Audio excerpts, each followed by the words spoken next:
always challenging myself. This is 1,000-head kale. They're really huge. So that's going to be my challenge for the cold weather crops. And cabbage, of course. But with cabbage, you may want to use a row cover, especially because you get those cabbage worms. When you see those cute little white moths flying around, they're landing eggs in your cabbage, and then you get those cabbage loopers and they eat your cabbage. So you can buy the row cover and cover them, and it'll keep those white flies from laying eggs on your cabbage. So that's another tip.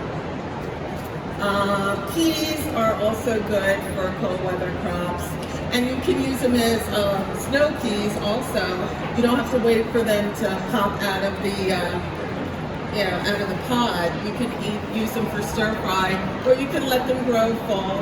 And if you forget and they're all dried up, you can save them for next year to grow more peas.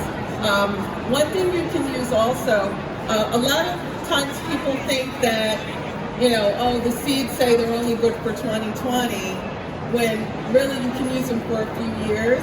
If you keep them in an envelope, and those little silica gel packs that you get in your shoes, these will keep your seeds from getting moist. So these are really good to hold on to. So I wanted to talk a little bit about root vegetables, carrots, beets, those kinds of things. Those are also pretty easy to grow. Beets, when you see the seeds, they're kind of big and clunky. They actually have 3 seeds inside them. So the best way to plant them is to soak them in water for like 8 hours and then put them in the ground. And you should just spread them in, and as they're coming up, if they look like they're too crowded, you can just pick them out. The beauty of beets too is you get 2 for 1. You get the beet and then you get the greens. And I actually love the greens more than the beets. They taste like chard, they're great. Carrots, again, really simple. 1/4 inch of soil, sprinkle them in, and as they come up, if they're too close together, just pull them out, and they have plenty of room. There's short ones, there's fat ones, there's really long ones. Whatever variety you want to try, whatever room you have. And I've grown carrots in these too. This year, my challenge is going to be these black carrots. They're dark purple, just to try something different. As the weather gets warmer, I'd say April, I start planting my potatoes, which I love to grow. I hill them, so I would not recommend buying potatoes in the store and growing them. You want to get them from a garden store. There's Agway, there's one in Dublin, and just any garden store, Primex and Glenside. So you want to cut your potato and make sure you have 2 or 3 eyes on it, and just let it dry. Lay it on your counter. Once it's dry on the bottom, you have less of a chance of it rotting.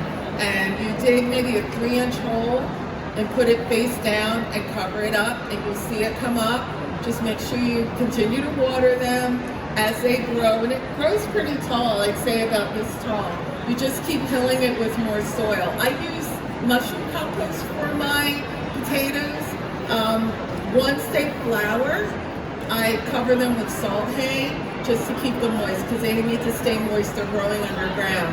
Once they flower and the flowers die and the plant starts to kind of dry out, you can peek and see, and you should have potatoes popping out of the ground. You can leave them in as long as you want. If you want the baby potatoes, you can pull them. If you want the bigger ones, you can wait. I would say by beginning to mid-July, you want to get them out by then. Gold Yukon are so much fun to grow, and they're really buttery, and fingerling potatoes too. So there's so many different varieties. And I'm not promoting Agway, but what's cool about Agway is they have all their potatoes out, and you can pick the ones you want. You don't have to buy like a bag of one type, so you can try different kinds, which is fun.